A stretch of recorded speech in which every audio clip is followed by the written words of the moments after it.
All right, this is going to be a quick video walk around on the 4675 car just to support my efforts of getting my old cage past the new tech, since it technically doesn't meet the current rules as they sit. This car was built in 2014. At the time, 1 3/4 inch 120 wall was sufficient to pass tech, and it did.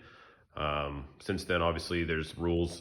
If it's north of 4,400 pounds, must be 2 inch. However, I was grandfathered in because of that. So this does have a pretty well-built cage, I will say.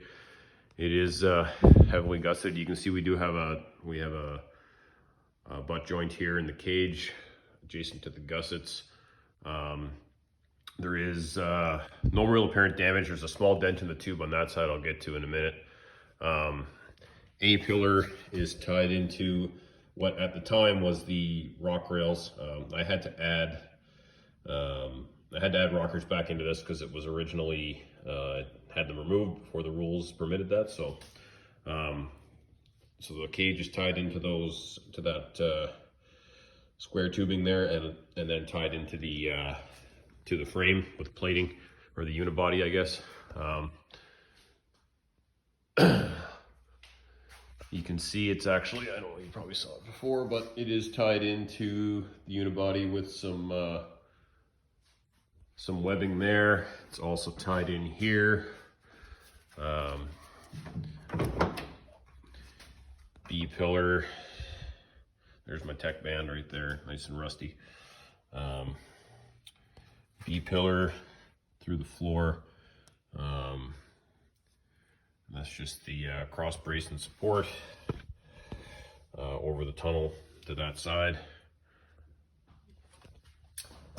We've got C pillar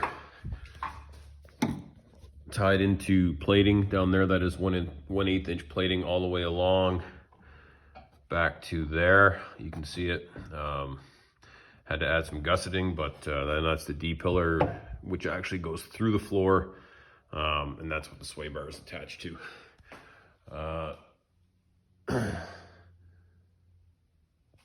These ends back here are left open. They're not really supported by anything, just tied into the roof. But it's kind of a non-critical area back here, so it's just been left that way. I'll crawl under here in a second. I'll just get you a look at this side. Same thing, tied into the unibody there. And as well up here, do have, you see, door bars. Other side is a mirror image of this side, obviously. Door bars.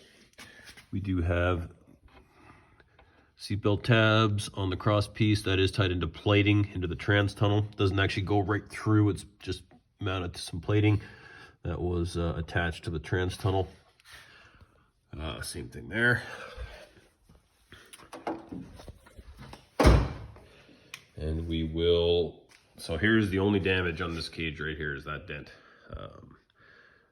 Not exactly sure what caused it. I'm pretty sure it was a rock, but other than that, we do have an engine cage tied into the, you can see it's tied into the dash bar. Comes out here. It's tied into this upright, which is on the upper spring perch here. Also reinforced the upper shock mount. And then two removable cross pieces. And then just tied down and welded into plating on top of the unibody there. The entire unibody is plated all the way from front to back, and where everything's tied in. 1/8 plate. I'll crawl underneath here. You can kind of get a look at what's underneath, but it is a bit rusty and dirty, but it's there. So what you can see here is the old, pardon the carnage, that's the old rock rail up there that the main cage ties into, and it's tied across into the unibody here. And there, I added these lower rock rails after I had to add back in that rocker panel. Even though I'm allowed to remove it now, I didn't, because this actually adds a lot of rigidity to this part of the car, because I tied the new rock rails into the old one. Gives me a good bit of protection against side damage, so I just left everything the way it is. So has the benefit of being very strong. It has the drawback of being extremely heavy, because this car comes in at about 5,300 pounds dry weight. That's with nothing on it, no fuel. With me and my co-driver and all the other tools and parts, it's all plating here.